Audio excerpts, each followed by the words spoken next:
नमस्कार, स्वादिष्ट किचनमध्ये तुमचं मनपूर्वक स्वागत। हिवाळ्यामध्ये बाजारामध्ये असे छोटे छोटे बटाटे आलेले असतात, तर त्या बटाट्यांना बेबी पोटॅटो असेही म्हणतात। तर आता आपण आज अगदी रेस्टॉरंटमध्ये जसे मिळतात त्याचप्रमाणे आपण दम आलू बनवणार आहे। तर आता आपण रेसिपीकडे वळण्याच्या अगोदर तुम्ही जर माझ्या चॅनलवर नवीन असाल तर सबस्क्राइब करा, म्हणजे तुम्हाला माझ्या सर्व रेसिपीज पाहायला मिळतील। बटाटे स्वच्छ 3-4 पाण्याने धुवून घेतलेले आहेत आणि त्याच्यात बटाटे बुडतील इतपत पाणी घातलेलं आहे। आणि आता कुकरमध्ये खाली पाणी टाकून आपण कुकरला लावून एक शिट्टी करून घेणार आहे। एकच शिट्टी करायची, म्हणजे ते जास्त शिजणार नाही। आपल्याला जास्त शिजवायचेच नाही, एक शिट्टीमध्ये पुरेसे होतील। कुकरची शिट्टी होते तोपर्यंत आपण मिक्सरच्या भांड्यामध्ये एक टोमॅटो, एक मोठा कांदा आणि आलं लसूण हे सगळं मिक्सरमध्ये फिरवून घेऊ। बघा आता आपले बटाटे उकडून तयार आहे, सालं काढलेले आहे। काटे चमच्याने त्याला असे टोचे मारून घेऊ, म्हणजे पूर्ण आतपर्यंत ते मसाला वगैरे आपला जातो। एकीकडे तेल तापवायला ठेवलेलं आहे। तेल तापलं की आपण त्याच्यामध्ये हे शॅलो फ्राय करून घेऊ। सगळ्या बटाट्यांना आता टोचे मारून झालेले, तर आपण तळायला घेऊ।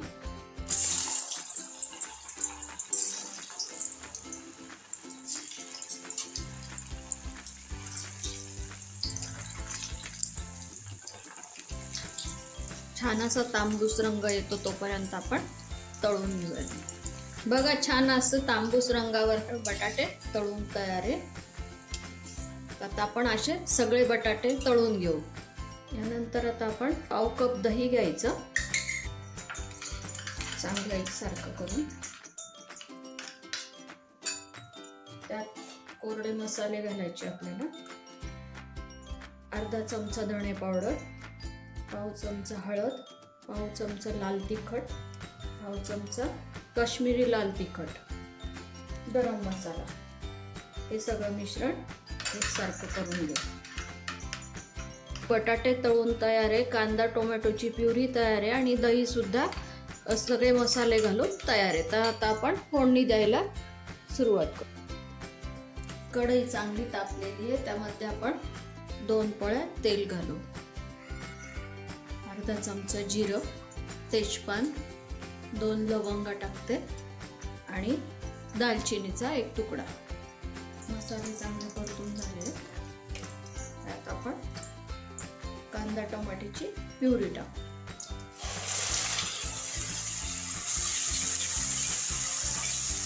थोडा मोठा गॅस करून त्याला चांगलं शिजवून घेऊ।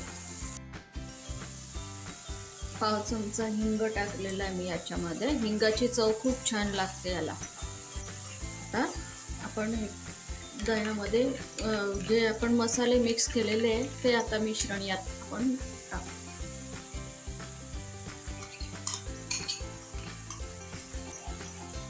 आता आपण पुन्हा यात थोडीशी हळद घालायची, लाल तिखट, आणि हे काश्मीरी लाल तिखट आहे, फक्त हे रंगासाठी असतं, हे तिखट नसतं एवढं।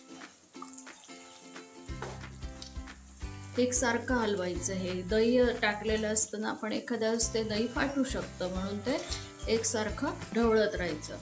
चवीनुसार मीठ टाकू आपण।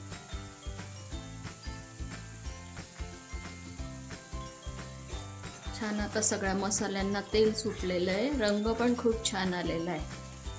बाजूच्या गॅसवरती मी पाणी गरम करायला ठेवलेलं आहे। आपण अर्धा 1 कप पाणी टाकावं लागेल, जसं आपल्याला पातळ पाहिजे त्या प्रमाणात पाणी टाकू। आता आपण इथे अर्धा कप पाणी टाकते, कारण बटाटे छान आपले उकडले गेलेले आणि त्यात तळून झालेले आहे, त्यामुळे सॉफ्ट झालेले ते, त्यामुळे जास्त शिजवायचे नाही ते आपल्याला। काही बटाटे लवकर शिजत नाही, एक शिट्टी होऊन शिजत नाही, मग तेव्हा ह्या मिश्रणात थोडं पाणी जास्त टाकून थोडे बटाटे शिजवावे लागतात आपल्याला। कसुरी मेथी घालून छान मसाले सगळे एकजीव झालेले आहेत। आता आपण त्याच्यामध्ये बेबी पोटॅटो टाकू आणि सगळे एकसारखे 1-2 मिनिटासाठी छान शिजू देऊ। त्यात झाकण ठेवून 2 मिनिटं वाफ येऊ देऊ। मस्त झालेले आहे बघा, तेल पण सुटलेलं आहे सगळं आणि बटाट्यांमध्ये सगळा मसाला पण गेलेला आहे. 5 मिनिट लागले तर याला. आता आपण वरून कोथिंबीर घालू आणि आपले दम आलू तयार आहे. सर्व करायला घेऊ. हे पोळीसोबत पराठ्यासोबत सुद्धा खाता येतात. पराठ्यासोबत खायला घेऊ. दम आलू आणि पराठा आपला तयार आहे. तर तुम्हाला पण आवडला असेल तर तुम्ही पण करून पहा आणि माझ्या व्हिडिओला लाईक करा, शेअर करा, सबस्क्राईब करा. धन्यवाद.